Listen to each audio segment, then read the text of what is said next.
ఐటీలో ఎంట్రీ కావాలా? Trainee software engineer గా అజా కోడింగ్ ట్యూటర్ లో 2 వీక్స్ ట్రయల్ పీరియడ్ లో వెంటనే చేరండి.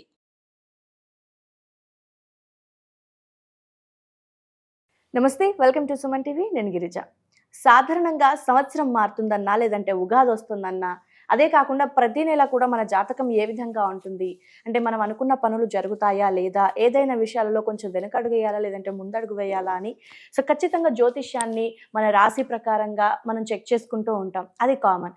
అయితే మనకి ఇక్కడ వచ్చేసి మామూలుగా మనం చాంద్రమానం ప్రకారం మన జ్యోతిష్యం వాళ్ళు చెప్తూ ఉంటారు జ్యోతిష్యులు, మనం ఆ జ్యోతిష్యాన్ని చూస్తూ ఉంటాం. అయితే కేరళ వాళ్ళైతే మాత్రం సూర్యమానాన్ని పాటిస్తారు. సో సూర్యమానం ప్రకారం, కేరళ నాడి జ్యోతిష్యం ప్రకారం ఈ 2025 ఆంగ్ల సంవత్సరంలో ద్వాదశ రాశుల వారి ఫలితాలు ఏ విధంగా ఉండబోతున్నాయో తెలియచేయడానికి ప్రముఖ ఆధ్యాత్మికవేత్త, జ్యోతిష్య పండితులు గురుస్వామి రాజన్ నంబోద్రి గురువు గారు ఉన్నారు. వారితో మాట్లాడి మరి రాశి ఫలితాలు ఎలా ఉన్నాయో తెలుసుకునే ప్రయత్నం చేద్దాం.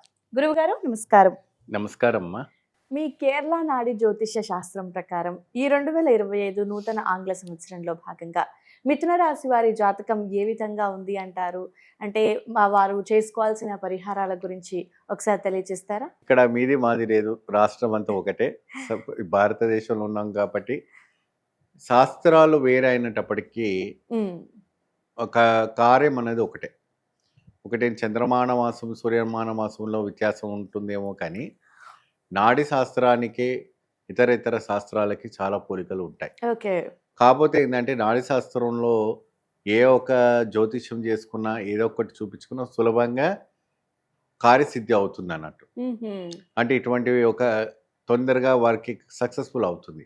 ఏదైనా అనుకున్నటువంటి వారికి ఆ పని పెండింగ్ పడినా ఏదైనా చేయాలనుకున్నా కూడా చాలా వరకు ఈ నాడి శాస్త్రం చూస్తే వాళ్ళకి జ్ఞానం కలిగి మరి ఈ పరిహారం చేసుకుంటే తొందరగా మనకు ఫలితాలు రావాలంటే ఈ కేరళ నాడి శాస్త్రంలో ఉంటుంది కదా అనేసి సులభంగా వాళ్ళకి, అంటే శ్రమ పడకుండానే సులభంగా మంచి ఫలితాలు రావడానికే ఈ యొక్క మనం చేయటం అనేది జరుగుతుంది. దానివల్ల కూడా కొన్ని లక్షల వేల మంది స్వాములు భక్తులంతా కూడా సుఖపడ్డారు, వాళ్ళు ఆనందపడతారు. మిథున రాశి వారికి మెరుగైనటువంటి లాభదాయకం రావడానికి సూచనలు ఎలా ఉన్నాయి? లాభము 5, నష్టము 3. ఏమండి? సో ఇక్కడ ఏంటంటే ఎక్కువ శాతము కనపడతా ఉంది. పోయిన సంవత్సరము 11 లాభము, ఏమండి, 12 నష్టం ఉండింది. Equal to equal. ఇక్కడ కూడా అట్లాగే కనపడతా ఉంది. ఫైనాన్స్ పరంగా, ఆరోగ్యపరంగా, ఉద్యోగపరంగా, దేహం పరంగా, అంటే వ్యాపారం పరంగా అన్ని విధాలుగా చూసుకుంటే అయితే మాత్రాన మిథున రాశి వారికి టాపప్లో ఉంది. ఓకే. చాలా టాపప్లో ఉంది. బ్రహ్మాండమైనటువంటి టాపప్ ఉంది. ఇంకా మెరుగైన పరిస్థితికి రావాలి, ఇంకా అద్భుతమైనటువంటి పొజిషన్కి రావాలంటే ఇంకా కొద్దిగా గట్టిగా సాధనలు చేసి గట్టిగా భగవంతుడికి మనం ఐక్యమైపోయి భగవంతుని ఒక సంకల్పం ఐక్యంగా మనం మూమెంట్ అయిపోతే తప్పకుండా అటువంటి ఒక ఫలితం రావడానికి ఆస్కారం కనపడుతూ ఉంటుంది. మిథున రాశి వారికి ఆలోచనలు ఎక్కువ. రేపు ఎలా, రేపు ఏ విధానంగా మనం చేయాలి, ఏ రోజు ఎట్లా ఎప్పుడు ఎలా గడుస్తుంది అనేది ఒక భయాందోళన అనేది నిరంతరంగా ఉంటుంది. ఆ భయం తొలగిపోవాలి. ఫస్ట్ ఆ భయం తొలగిపోవాలంటే కావాల్సినటువంటి ఒక సూత్రం ఉంటుంది. ఆ సూత్రాన్ని గట్టిగా చదివితే వాళ్ళకి అద్భుతం ఫలితం లభిస్తుంది.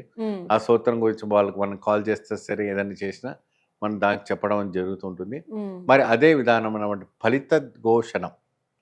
ఫలిత ఘోషణం అంటే వాళ్ళు వెళ్ళవలసినటువంటి ఆలయాలు, వెళ్ళవలసినటువంటి భగవంతుని పూజ, వాళ్ళు పెట్టుకున్న దీప ఉత్సవాలు ఎటువంటిదో మనం చెప్పడానికి కూడా చాలా అరుదుగా ఉంటుంది. ఓకే గురుగారు. సో ఓవరాల్గా చూసుకుంటే విద్యార్థులకి కానీ లేదంటే ఉద్యోగస్తులకి, వ్యాపారం చేసుకునే వాళ్ళకి, అలాగే ముఖ్యంగా రైతులకి సో ఏ విధంగా ఉండబోతుంది అంటారు? మనము ఈ రకంగా ముందు నుంచి మనం చెప్పుకుంటే రాజకీయ నాయకులకి వాళ్ళు పెట్టుకున్నటువంటి పెట్టుబడుల్లో కావచ్చు, వాళ్ళు పెట్టుకున్నటువంటి రియల్ ఎస్టేట్ వ్యాపారంలో కావచ్చు, ముందులాగా లాభదాయకం రాకపోయినా 2025లో కాస్త మెరుగైనటువంటి లాభదాయకం రావడానికి రియల్ ఎస్టేట్కి మంచి వ్యాపారం ఉంది.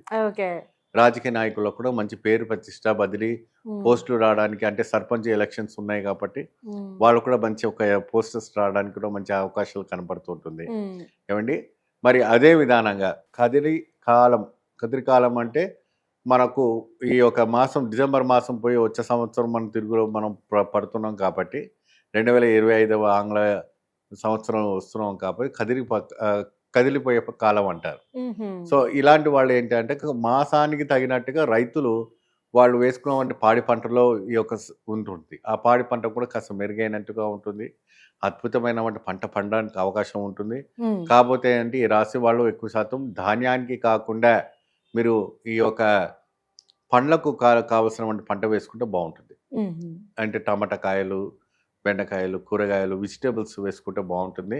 వడ్లకి ఇటువంటి దానికి పోకుండా ఈ ఒక రకంగానికి పంట వెళ్తే చేంజ్ చేసుకుంటే పంట చేంజ్ చేసుకుంటే లాభదాయకంగా రావడానికి ఆస్కారం ఉంటుంది. ఓకే అది మీరు కాస్త మీరు ఆలోచించుకొని ప్రొసీడ్ అయ్యవచ్చు. ఓకే విద్యార్థులకు కూడా వీళ్ళకి ఇదే విధానమైనటువంటి పొజిషన్స్, ఏ విధమైన పొజిషన్స్ ఉండబోతుంది, ఎట్లా వీళ్ళు స్టెప్ బై స్టెప్గా ఇప్పుడు ఎగ్జామ్స్ ఇప్పుడు 9th 10th ఇంటర్మీడియట్ డిగ్రీ ఇంకా బీటెక్ ఇంజనీరింగ్ చదివిన వీళ్ళ పిల్లలంతా ఉంటుంటారు. ఇప్పుడు వరుసగా సిబిఎస్ఈ సిఎస్ఈ వంటి వీళ్ళందరికీ కూడా ఎగ్జామ్స్ ఉంటుంటాయి. సో వీళ్ళకి అందరికీ ఏంటంటే జ్ఞానం ప్రసన్నం కావాలి. జ్ఞానం ప్రసన్నం కావాలంటే ఎటువంటి దేవి దేవత ఆరాధన చేసుకుంటే ప్రసన్నం అవుతుంది. సో మనకు ఎక్కువ శాతం సరస్వతి మాత ఆరాధించుకోవాలి. ఆ సరస్వతి చదువుల తల్లిని మూడా నక్షత్రం రోజున అమ్మవారికి విశేషమైనటువంటి శ్వేత రంగులో ఉన్నటువంటి వస్త్రాన్ని ధరించి వారికి అంటే అమ్మవారికి ధరించాలి. వీళ్ళు అంటే పిల్లలతో పాటు వెళ్ళి అమ్మవారికి శ్వేత వస్త్రాన్ని అమ్మవారికి ఇచ్చి ఒడిబియ్యం లాంటివి ఏమైనా తెలుగు ఆచార ప్రకారం ఒడిబియ్యం నింపుతూ ఉంటారు ఏమో. అలాంటి ఆ నక్షత్రం రోజు నింపేసి ఆ పలకలు బుక్కు పెన్స్ ఏదైతే ఉన్నాయో చక్కగా అక్కడ ఉన్నటువంటి పిల్లలకి కానీ విద్యార్థులకు కానీ వాళ్ళు పంచి పెడితే చాలా చక్కటి ఫలితాలు రావడానికి ఆస్కారం ఉంటుంది. ఓకే గురుగారు, చాలా చక్కటి విశ్లేషణని తెలియజేశారు. సో మరి వారి సమస్యలన్నీ తీరిపోయి అంటే ప్రతి రాశికి ఏదో ఒక సమస్య అనేది ఉంటుంది. సో అంతా బాగా గుడ్ అన్నట్టుగా ఏమి ఉండదు కాబట్టి సో వీళ్ళు మెరుగైన ఫలితాల కోసం ఏ దేవత ఆరాధన చేస్తే మంచిది అండ్ అలాగే మీరు ప్రతి రాశికి కూడా ఒక దీపారాధన తెలియజేస్తున్నారు కదా. సో మరి ఈ రాశి వారు ఎలాంటి దీపారాధన చేసుకుంటే మంచిది అంటారు?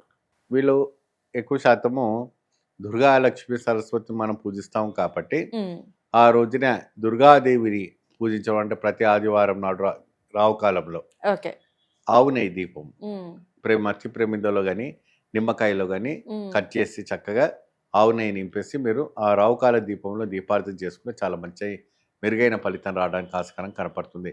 దేహ దోషము, దిష్టి దోషము, మరి ఇతర ఒక దోషాలు, ఏడుపులు ఇవన్నీ ఉంటుంటాయి. సో అవన్నీ కూడా తొలగిపోయించుకోవడానికి మరి ఆరోగ్యపరమైనటువంటి జాతకం ఇంకా మెరుగుగా ఉండడం అంటే ఈ దుర్గాదేవి ఒక ఉపాసన చేసి చక్కగా ఈ యొక్క కార్యక్రమం అంటే ఎన్ని వారాలు చేసుకుంటే బాగుంటుంది గురుగారు అంటే 11 ఆదివారాలు కంటిన్యూగా 21 ఆదివారాలు మీరు ఎన్ని ఆదివారాలు చేసుకుంటే అన్ని ఆదివారాలు మంచి ఫలితం లభిస్తుంది. ఓకే గురుగారు, చాలా చక్కటి విశ్లేషణ తెలియజేశారు. సో వారికి ఏ విధంగా ఉండబోతోంది దీపారాధన అన్ని కూడా చాలా బాగా చెప్పారు గురువు గారు. ధన్యవాదాలు. నమస్తే.